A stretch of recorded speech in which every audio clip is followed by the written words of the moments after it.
guys, welcome in. This is Towers. Do some late night regain here. Hop in on my ranger skin. The only guy I use. Regain cycle is very fun. It's part of. It's a large part of the DMZ gameplay loop. It's very easy to regain in DMZ. You can find 2 and 3 plates just laying around in the map. We also have the crafting system and the workbench system, and those allow you to buy or build armor plate systems and fix up weapons that you can find in the game, whether it be off dead guys or bots. Or if you want to make a quick change to your own weapons platform, like putting a drill charge launcher on an AR, for example, to fight a team of campers inside an impenetrable building. A lot of guys call these rat buildings or cringe buildings. They're I don't use these two guys. I have them on Damascus now, and I kind of keep them as trophies, and maybe for a rainy day, if I'm maybe on a heater and I get killed, I might want to take in one of these guys. If I'm very warm or hot, if my play is good, but I don't want to go through a regain cycle, I can always jump on one of these guys. If you have a Damascus character, that means you'll have a 10 exfil streak. And go ahead and equip this guy and show you his perks. So every successful exfil, that is an exfil where you complete a contract, or if you exfil from B21 or Koche Complex, you'll get a passive upgrade to your character, a stat bonus. And this guy has all 10, so every perk in the game. And all these stacked up really do make a difference, and even some early ones like Double Time, Battle Hardened, or Bomb Squad will increase your survivability. Double Time is probably the best first perk to get, but Battle Hardened and Bomb Squad are also two very good early perks. You always get Scavenger early on, somewhere in the 1 to 4 range. That's the weakest one. It's really built for multiplayer. You'll get extra ammo and plates from a guy that you've killed, but it will not help you until you secure that kill. These other 3 perks will help you running around surviving in every stage of the team fight.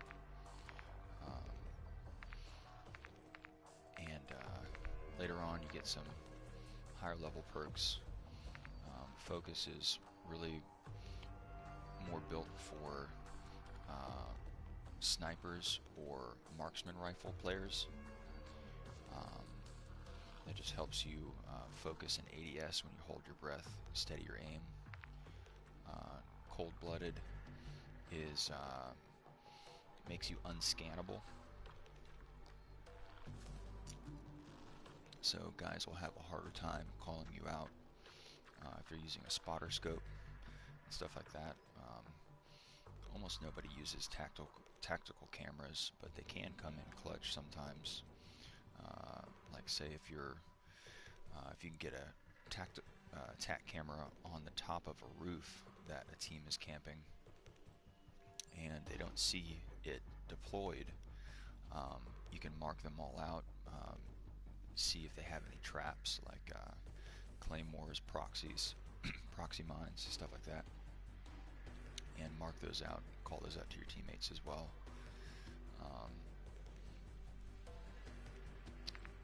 Fast hands is a really good perk. It will kind of mess up your timing of deploying like muni boxes and such to just make them faster. Usually we'll try to deploy muni box by jumping and kind of chucking it in front of us as we're moving. I'll go more into that later, but this really helps with reloads and weapon swaps. That's where it comes into play.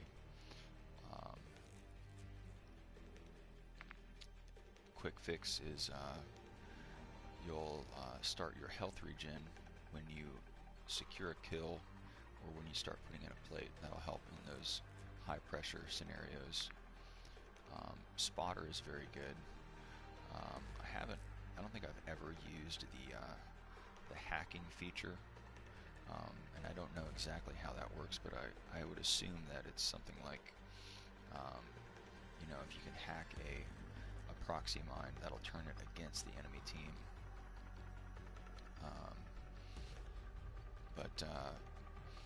And I haven't played a lot on spotter, so I haven't seen its full benefits, like basically giving you a kind of a light wall hack, spotting that equipment stuff through walls.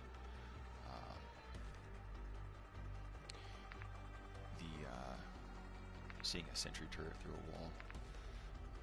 Ghost is really strong. This paired with the stealth vest will make you very hard to spot.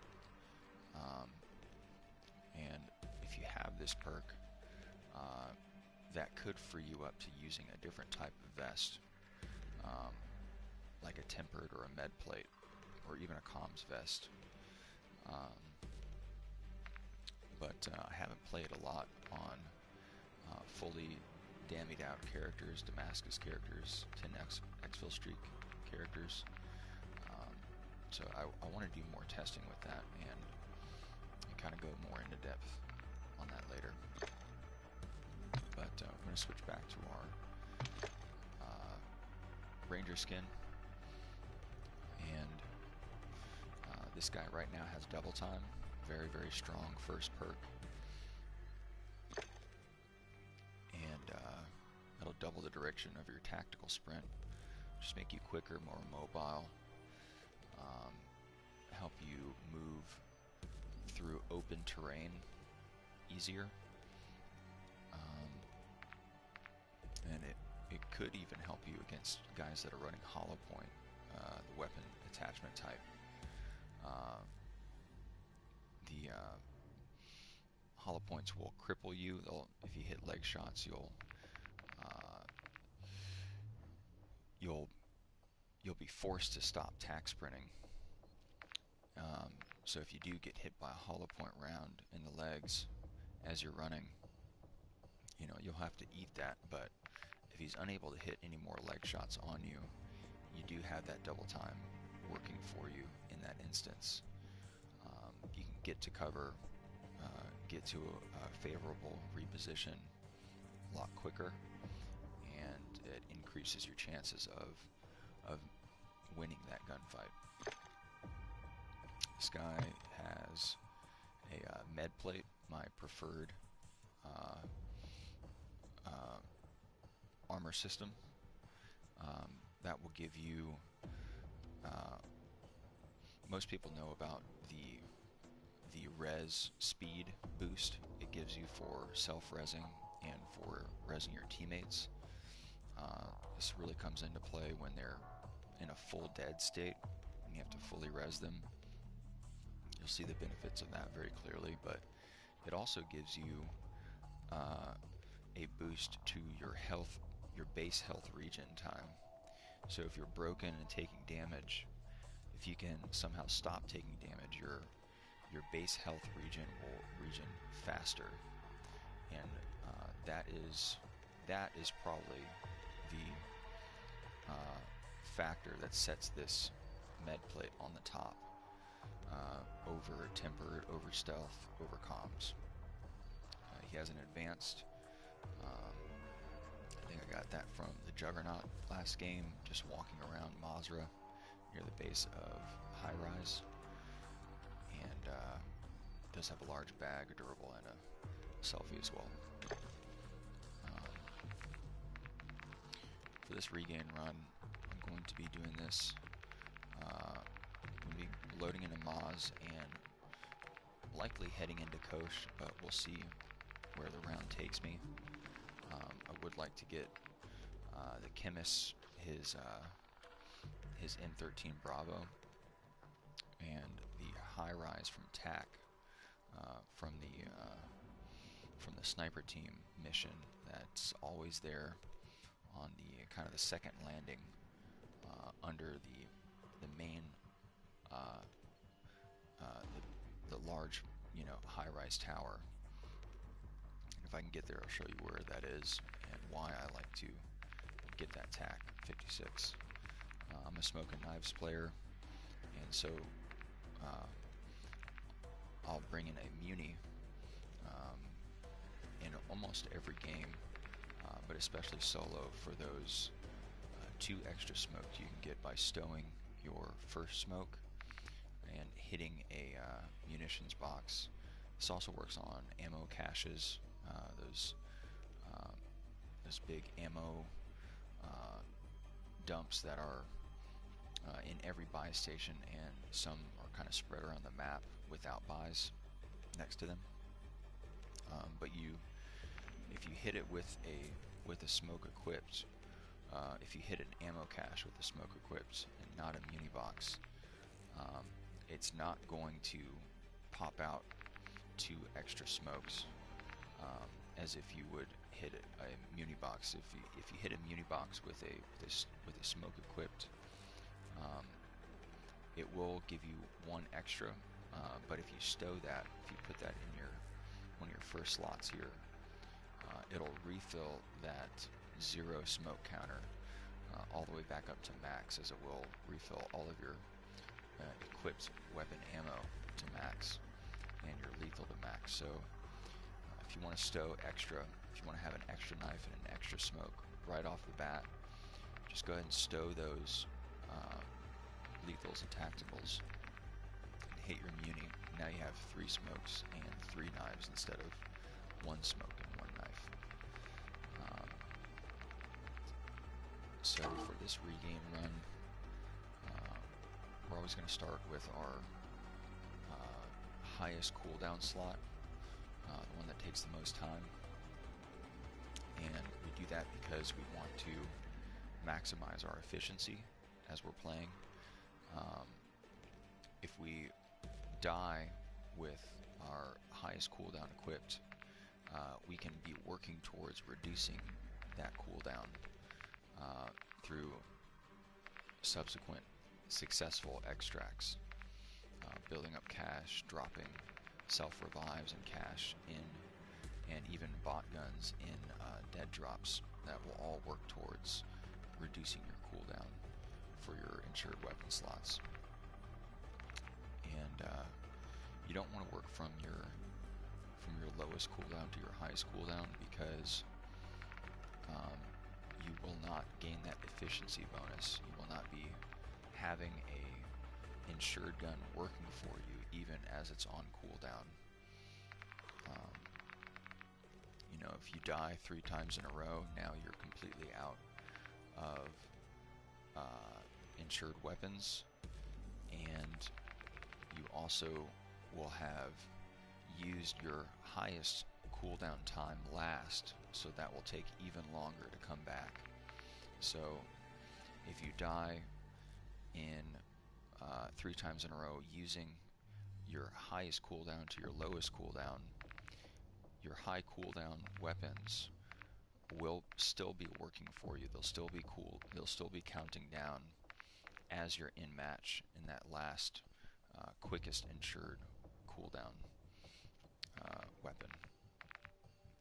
So for a solo run, if we were playing with a team, I would take in my preferred AR at the moment, which is the FR Advancer, and I would take in a SMG in my backpack, and I would leave my first primary slot empty to avoid the hand glitch. The hand glitch is when you is a notorious glitch where if you have two weapons equipped, usually your primary will glitch out and you'll be unable to use it. You'll be unable to weapon swap.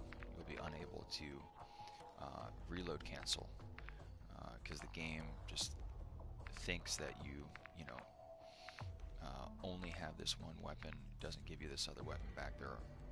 There is a way to alleviate that with a backpack, or to remedy that with a backpack, but I've actually not had enough practice with it, and still to this day I still have trouble resolving that hand glitch with a backpack and a ground loot gun. So just to avoid that headache, I'll just never put anything in this first slot, even if I have, you know, 3 weapons I want to take in, like a SMG, an AR, and a launcher. I'll have to live with just using an AR and a launcher and picking up a bot SMG like a Vaznev in the game and working from there, just throwing a extended mag on it to make it more viable. But since we're loading in solo and this is a regain run, I want these other 2 slots to be open for more weapons to bring in to help build up my contraband stash. I'm going to select a weapon that will kind of do double duty. It'll act as an AR and an SMG, so it'll give you that close range and mid-range fighting capability. And learned this from S2 King. The Cast-Off 74U is a really good choice for that use case. So your base Cast-Off,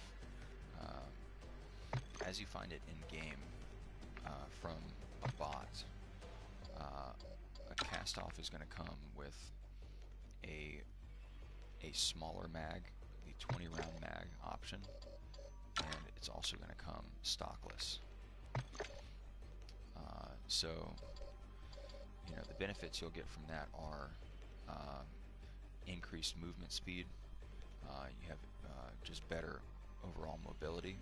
The gun is less weighty, and you'll have quicker reloads, but the obvious drawbacks is you don't have as much ammo to work with in a single magazine, so you might miss an armor break, you might miss a down, you might miss a finish, and you'll be caught in a reload. So, in my opinion, the gun in this configuration is not desirable.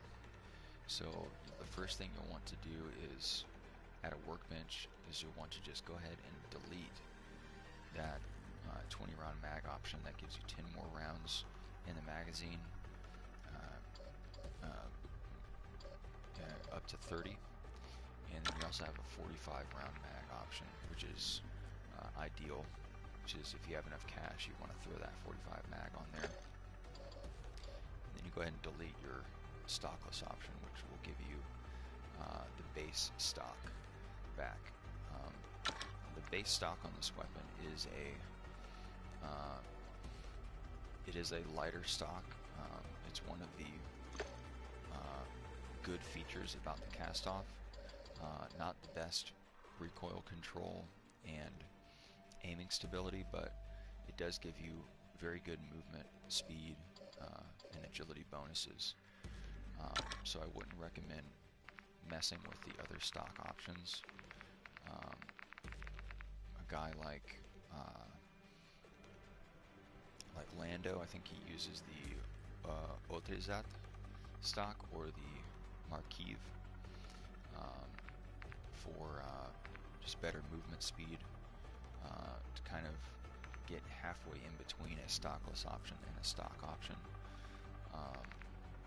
Another good option might be the broadside, but I think you're better off using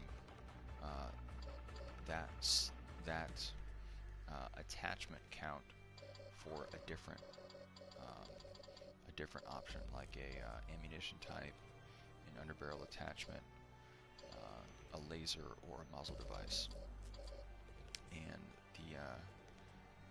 the stock irons, the iron sights for the cast-off, are very good, very usable. There's not a lot of visual clutter, and that front post is very clear and distinct. So you can easily line that up, and you don't have any guesswork about where your front post is. It's the only straight up and down vertical thing on there besides these rear sight guards, and you're never going to get confused in a high pressure situation with this sight picture. So if you have a good clean iron sight picture on a gun, go ahead and use that. Use that to your advantage. That'll free up a weapon slot. It'll free up an attachment slot and allow you to more fully get to take advantage of the 5 attachment limit on every gun. So my preferred cast-off build is going to look like this. It's going to have the biggest mag, the 45 round mag. It's going to have a vertical foregrip. It's going to have a compensator for the muzzle device, and it's also kind of a laser for increased ADS and aiming stability. And I've done a lot of tuning on this weapon, so everything is min-maxed without getting into diminishing returns problem on your tuning. So as you can see, for this particular attachment, the armor piercing ammo type, I've tuned it towards damage range, but I've left the x-axis, the one on the bottom, for recoil steadiness and bullet velocity exactly where it is stock. So I don't want to go any more into bullet velocity because I don't want to sacrifice my recoil control, and I don't want to go any more into recoil control because I want to keep every bit of bullet velocity that I can get out of the gun. This makes hitting shots, especially at distance, but even at close range, a lot more consistent. So you don't want your bullets coming out any slower than absolutely necessary in any gun.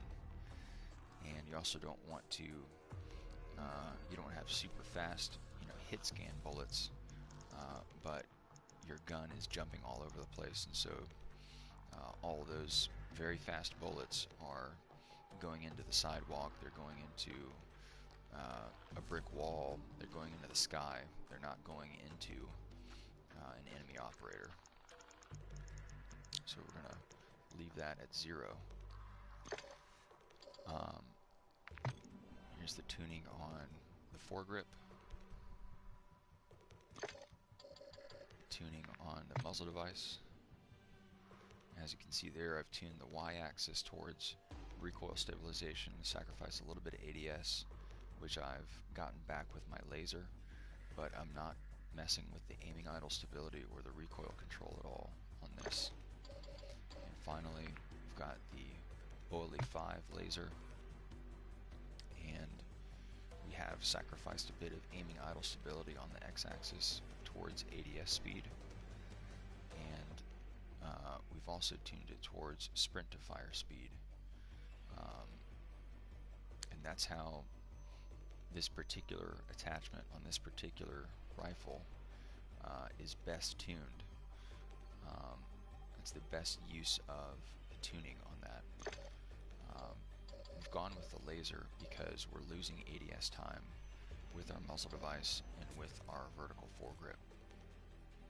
And weapon this small and compact, even if I hadn't tuned it towards ADS time, and as you can see, it's not fully slammed. It's only, maybe it's like less than halfway between the 0 point and all the way towards ADS time. Even if I hadn't tuned it towards ADS time, that laser stock, ADS and aiming idle stability bonuses you'll get from the laser are good, but if I found that if I bumped it up just a little bit towards ADS time without going overboard, I was able to fully compensate for that time loss I'm getting from using these two weapon attachments. And this is an earlier iteration of the same weapon, just with a different muzzle device and I think probably slightly different tuning. Same laser, same ammo type, same foregrip, but with a different muzzle device. And there is tuning on this muzzle device, but I did a little bit of testing in the firing range, and I just found that the Sakin felt like it maybe just gave me a little bit more of what I was looking for. So again, we're using this weapon as a solo regain weapon because it acts as both an SMG and an AR. It's quick and light and fast like an SMG is, but it also hits and reaches like an AR. So you can fight in both close and mid-range engagements with this same weapon. Main drawback to using that strategy is that you'll be burning through AR ammo a lot faster. So when I do throw this muni down to get extra smokes, I'm also going to pick up that extra stack of AR ammo that we get, and that's because I just have this one weapon for now, and I'll keep that extra stack of AR on me at all times, and keep trying to replenish that until I can pick up a usable SMG, and at that point I'll have two different ammo types I'm working with, and I won't be burning through my one ammo type that I'm forced to work with. So at that point, that'll free up another bag slot for more smokes, more knives, more armor plates, more field upgrades, more kill streaks, more loot as well. And as you can see, I've only got a little over 15k in the wallet out of 700k. So the regain run, the two primary purposes of the regain run, even though I'm fully kitted, is I want more cash and I want more contraband weapons tuned to my liking in my stash. So when I come in and all of my insured slots are down, I can have a big cache of weapons of usable weapons to choose from. Like this weapon, for example, it's one of my preferred ARs, but it has an unnecessary optic on there.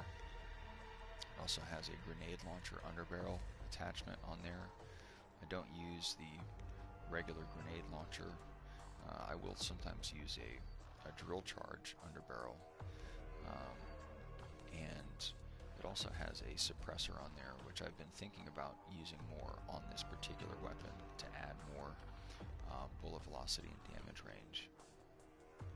But at the very least, I know that I can delete that optic and I can delete that underbarrel attachment, and that'll free me up to throwing the laser and throwing an ammo type on here. I'll use the AP ammo type to get those bullets through cover at a higher damage rate, and I'll use the laser to compensate for the ADS time and the mobility debuffs that we're going to get from keeping that long 14-inch barrel on there and the suppressor. And that's it. That's the setup. That's the start of our regain run. And since I'm coming in with limited cash, usually I like to bring in 10K no matter what I'm doing, even if I'm fully kitted. That'll get you, 2 muni boxes. It'll get you a muni box and a whole bunch of plates. And even if you don't have to use that for muni boxes and plates, like say if your teammates bring in an armor box off the rip, they throw that down. If you're able to find stuff in game, that 10K will get the ball rolling on kill streaks that you can buy, and minimum the cheapest kill streaks you're going to find at buy stations. And this may have the passive upgrades may play into this, but the cheapest kill streaks are going to be around maybe $22 plus $1,000. So you're already halfway there with 10K. If you want to bring in 20K or 30K, you can get something like a mortar strike, from a buy station. UAVs, regular UAVs from buys are like 75K, so you're just 10K closer to a 75K UAV if you do choose to bring that in. But since that's all the cash I have to my name, and I am fully kitted, this is a regain run. This is not a cash spending run. I'm going to just bring in 1K for this here, and that'll get me started with a stack of plates. Should be about maybe 10 plates. That's 3, 6, 9, 10, and I've still got half of my bag, my large bag, to work with for smokes, kill streaks, extra munis, loot that I'll need to sell for more cash, stuff like that. So that is the start, and I'm actually going to sign it off here. I'm going to jump back in just a minute. I got to take care of something real quick, IRL, but I will be back and we will start the regain run very shortly.